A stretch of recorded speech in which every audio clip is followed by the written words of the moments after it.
About 3 years ago, I came down with a case of bacterial meningitis. I live in South Florida, and to my knowledge, there wasn't any kind of outbreak going on at the time, so I have no clue how I caught it or who I might have gotten it from. It started with severe symptoms, pounding headaches, disorientation, extreme fatigue, nausea, and zero appetite, but things really took a turn when I started hallucinating. That's when I realized this wasn't just a typical illness. While I was homesick in bed and my husband was at work, I distinctly heard a child's voice from downstairs calling out, "Mom, the thing is, we don't have any kids." I dragged myself out of bed and leaned over the railing to call out for my husband, but of course there was no answer. He was at work. Just standing upright made the pain in my head unbearable, so I crawled back into bed. Then I heard it again, a voice this time saying, "Hello," from downstairs. That's when I grabbed my phone and called my husband, panicking. I was freaking out, telling him I was hearing a kid's voice in the house, and I thought I was hallucinating. He could tell I was in bad shape, so he left work and came straight home to take me to the ER. While I was waiting for him to get there, I tried to change out of my pajamas. I had to rush to the bathroom in the middle of changing to throw up. While I was hunched over vomiting, I heard another voice outside the bathroom door. I couldn't make out what it said, and I wasn't sure if it was the same voice I heard earlier. I honestly thought I was losing my grip on reality. I didn't get a formal diagnosis until I arrived at the hospital, but apparently the condition was pretty serious. The doctors explained that if bacterial meningitis isn't treated quickly, it can lead to long-term damage or even be fatal. One of the doctors noted that hallucinations weren't a common symptom, but they weren't unheard of either. They started me on IV antibiotics right away. One doctor said I was lucky to have gotten there. When I did, waiting much longer could have had devastating consequences. My husband stayed with me in the room for a few hours. I was told I'd need to be hospitalized for several days to a week, given how advanced my symptoms were. Around 10 p.m., he had to leave to get some rest before work the next morning. Before he left, a nurse reminded me to call her if I needed anything. Despite feeling absolutely horrible, I managed to doze off not long after. That's when I had this dream, or at least I thought it was a dream. In it, my ex-husband was standing next to my hospital bed, looking down at me and talking. He was saying cruel, spiteful things about my current husband. Then he gently patted my head and told me he was glad I was okay, and that he came to check on me as soon as my husband had left. He started rambling about how much he despised my current husband and wanted him dead. The whole time he was stroking my forehead, and then he simply walked out of the room. To be honest, I've had disturbing dreams about my ex before, mostly because our relationship was deeply unhealthy and abusive, which I won't get into here. So when I woke up in this foggy, half-conscious state, I didn't immediately question it. But something felt off. I looked around the dim room and noticed a chair had been pulled right up to my bedside. No one was sitting in it. I was almost certain it hadn't been there when my husband left. Still, it was the middle of the night, and I felt too weak to think clearly, so I went back to sleep. The next morning, a nurse came in to check on me. I mentioned the vivid dream I'd had about my ex visiting me during the night. Her face changed a little, and she said, "That wasn't a dream. Your cousin David stopped by late last night." I told her I didn't have any cousins living anywhere nearby, let alone someone named David who'd visit me at the hospital. She looked more serious and replied, "Well, someone who introduced himself as your cousin David was here around midnight. My ex-husband's name is David." That's when I explained the situation to her more clearly, and she went to get a doctor. The doctor said it was possible that the antibiotics had caused a state of delirium, making it difficult for me to distinguish dreams from waking reality. That might have explained why what I dreamed about seemed so real, down to the details of what David had said. I called my husband to tell him about what happened. Naturally, he was furious and worried. He came back to visit that same evening after work. Earlier that day, though, I had texted David directly asking him what he thought he was doing, showing up at the hospital, and how he even found out I was there. He didn't reply at first, even though I saw that the message was delivered. So I followed up with another message. telling him that I'd heard every word he said to me in the hospital, including the threats about my husband, and warned him that I'd contact the police. A few minutes later, he finally responded, "I didn't threaten anyone. I only stopped by after hearing you were sick to make sure you were okay. You must have misheard something while you were sleeping." I replied, "Stay out of my life, or I'll get the police involved." He never texted back after that. I never ended up telling my husband about the threats I supposedly heard while I was half asleep. I wasn't sure if it had actually happened, or if it was all just a fever-induced delusion. With everything going on, especially the hallucinations from the day before, I honestly couldn't be certain what was real anymore. But I can't help but wonder if I really did hear those things. Maybe I'll never know.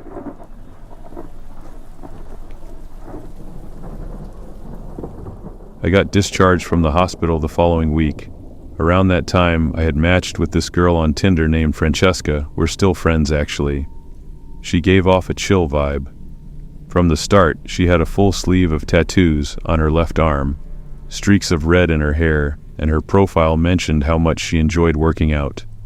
One of her photos showed her standing on the rooftop of a building with a killer view. I asked her where the photo was taken, and she told me it was from an old abandoned hospital just outside the city, she said. It was a popular spot to explore after dark and super easy to sneak into. Apparently there was usually just one cop doing rounds in the lot to keep people out, but she claimed avoiding him was simple. Francesca suggested we go there together for our first hangout date. Might be a stretch, but it was something like that. I was into the idea. It was different. Sounded fun, and she seemed cool, way more exciting than just grabbing a drink. I picked her up from her place, which was only 10 minutes from mine, and then we drove about 20 more minutes to get to the place. That drive gave us a bit of time to chat and break the ice. When we arrived, she had me park on this dead-end street that was shielded by tall shrubs. From there, it was just a short walk to the building. We hopped a small barrier that divided the street from the hospital's lot and jogged across the open asphalt toward the grass. By the entrance she said she always used. She guided us to a busted basement window. It looked sketchy, but I knew what I'd signed up for. Thankfully, I wore beat-up jeans like she suggested, since I figured I'd snag them on something at some point. We were using just our phone flashlights, no fancy gear. Francesca seemed to know her way around the place like she'd been there a dozen times. She led us to the stairwell that took us to the upper floors. Being alone with one other person in a huge empty place like that at night, it was creepy, and I had no idea it was about to get a whole lot scarier. We made it to the first floor, and Francesca was talking way louder than I was comfortable with. I kept thinking someone might hear us. Down the hallway, it sounded like a door creaked open or shut. It echoed right toward us. She stopped talking and went silent. I whispered, "Do people usually come here?" She replied quietly, "Sometimes, but not often." We shut off our flashlights and stood still. Then another noise, a loud bang, closer this time. In the darkness we scrambled. I trailed behind her, barely able to keep up. We made it back to the stairwell and dashed up a few flights, switching our lights back on once we felt we had some distance. Once we reached a few levels higher, we slowed down a little and started talking again. Francesca said the cops never actually go inside, so it could have been other explorers, but she found it weird that we didn't see any other lights down that hallway. No regular person would walk around here without one. Then we heard more movement, footsteps echoing from the same stairwell we'd just come up. Someone was coming. We took off again. She insisted she knew the layout, so I followed her through the twisting hallways. I was seriously freaked out, whoever was following us. I couldn't tell if it was law enforcement or someone even worse. Eventually, she led us to this small, open area, kind of like a rooftop, but not the topmost part of the building. We stopped there to catch our breath. The vibe had completely changed by now. Even Francesca, who seemed so confident before, was visibly uneasy. After a few minutes, we crawled through another broken window that led into the ceiling area of a larger room. She wanted us to walk across these long, narrow planks of wood that stretched over a 10-foot drop. Falling from that height would definitely hurt. I didn't want to chicken out, so I followed her carefully across. We reached this pillar where one board ended and another began. We sat there with our legs hanging over the edge, trying to relax and chat. The place was pitch dark and spooky, but we thought we were alone, until we heard footsteps below. Knowing someone was already aware we were there, we switched our lights back on and aimed them downward. Standing beneath us, right at the base of the pillar, was a man, maybe in his 40s, wearing a black beanie, black jacket, and black sweatpants. He stared up at us smiling, and in a deep, unsettling voice said, "Come on down," waving us toward him. I asked, "Are you with the police?" He acted like he didn't even hear me, just repeated, "Come on down," still smiling. We both stood up, totally spooked, and started making our way back across the plank. I was even more afraid of falling now, because I had no idea what that guy would do if he got to us. As we crossed, we saw him quickly exit the room. Through a door, he was definitely trying to intercept us somewhere else. We ran. We had to get out, and we both knew it. As we made our way to the stairwell on the far side of the building, we heard a door bang open several floors above us, followed by footsteps pounding down the stairs. He was chasing us. We sprinted like our lives depended on it. Down flight after flight, we finally hit the ground floor and ran across to where we'd entered through the basement. We clambered through the broken window again. I went out second, and the whole time I was sure something or someone would grab my legs, but I think we lost him by then. We dashed across the lot back to my car, jumped inside, and locked the doors instantly. We sat there catching our breath. It felt like we just lived through a nightmare, but oddly surviving it together kind of brought us closer. We drove off and ended up stopping at a Wendy's nearby to grab food and try to calm down. We just talked in the car for about an hour. After that, I took her home. Francesca and I stayed in touch. We dated casually for a few months, but eventually just became good friends. Neither of us ever set foot in that hospital again.